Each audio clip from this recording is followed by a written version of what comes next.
ഇന്ന് നമ്മുടെ പുതിയ ട്രിപ്പിൻ്റെ ആരംഭമാണ് കേട്ടോ. പെട്ടെന്ന് എടുത്ത് ചാടിയുള്ള ട്രിപ്പ് ആയതുകൊണ്ട് പ്രത്യേകിച്ച് തുണിയും മണികൾ ഒന്നും ഞാൻ എടുത്തിട്ടില്ല. നല്ല ട്രാവൽ ചെയ്തതിൻ്റെ ക്ഷീണമുണ്ട്. കണ്ണ് തുറന്ന ഉടനെ ഞാൻ പോയത് ജസ്റ്റ് ഫ്രഷ് ആയിട്ടോ. പല്ലൊക്കെ തേച്ച് മുഖമൊക്കെ കഴുകി ഒന്ന് കുളിച്ച് സെറ്റ് ആവാമെന്ന് കരുതി.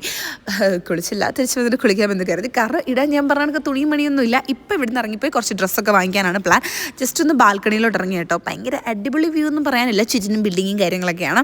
അപ്പം നമുക്കൊന്ന് ഒരുങ്ങി സെറ്റ് ആയാലോ. ഞാൻ ഈ ഒരു ഹുഡിയും ഈ ഒരു പാൻറ്റുമാണ് കേട്ടോ ഇടുന്നത്. മേക്കപ്പ് മുഖ്യമായതുകൊണ്ട് തന്നെ നമ്മൾ ഫേസസ് കാനഡയുടെ പ്രോസ്ട്രോപ്പ് ക്രീമും അതുപോലെ തന്നെ പീച്ച് ആൻഡ് ക്രീം ടിൻറ്റഡ് മോയ്സ്ചറൈസറും ഒരു ലിപ്സ്റ്റിക്കാണ് എടുക്കുന്നത്. ഫസ്റ്റ് തന്നെ നമുക്ക് ടിൻറ്റഡ് മോയ്സ്ചറൈസറിലേക്ക് കിടക്കാം. ഇത് നമ്മുടെ സ്കിന്ന് മോയ്സ്ചറാക്കി വെക്കാനും ഹൈഡ്രേറ്റ് ചെയ്ത് വെക്കാനും ഒരു ടിൻറ്റും നമുക്ക് കിട്ടും. സെക്കൻഡ് തന്നെ നമ്മൾ ഫേസസ് കാനഡയുടെ പ്രോസ്ട്രോപ്പ് ക്രീമാണ് കേട്ടോ എടുക്കുന്നത്. ഇതൊരു പിങ്ക് ഗ്ലോ നമുക്ക് തരും, നല്ല രസമാണ് കാണാൻ വേണ്ടിയിട്ട്. ലാസ്റ്റ് നമ്മുടെ ലിപ്സ്റ്റിക് കുട്ടൻ, നമ്മുടെ ഫേസസ് കാനഡ എന്നൊരു ലിപ്സ്റ്റിക്കാണ്. ഇതൊരു ബ്രൗൺ ഷെയ്ഡ് നമുക്ക് തരും കേട്ടോ. നല്ല ലോങ് ലാസ്റ്റിംഗ് ആണ്, നമ്മുടെ ചുണ്ട് നല്ല രീതിയിൽ ഹൈഡ്രേറ്റ് ചെയ്ത് വെക്കാനും ഹെൽപ്പ് ചെയ്യും. നിങ്ങൾക്ക് ഈ പ്രൊഡക്റ്റ് വേണമെങ്കിൽ ഞാൻ QR ഇവിടെ കൊടുത്തേക്കാം, ചെക്ക് ചെയ്ത് നോക്കാം. നിങ്ങൾ ചെന്നൈയോ ബാംഗ്ലൂരോ കൊച്ചിയാണെങ്കിൽ 2 മണിക്കൂറിനുള്ളിൽ പ്രൊഡക്റ്റ് കിട്ടും.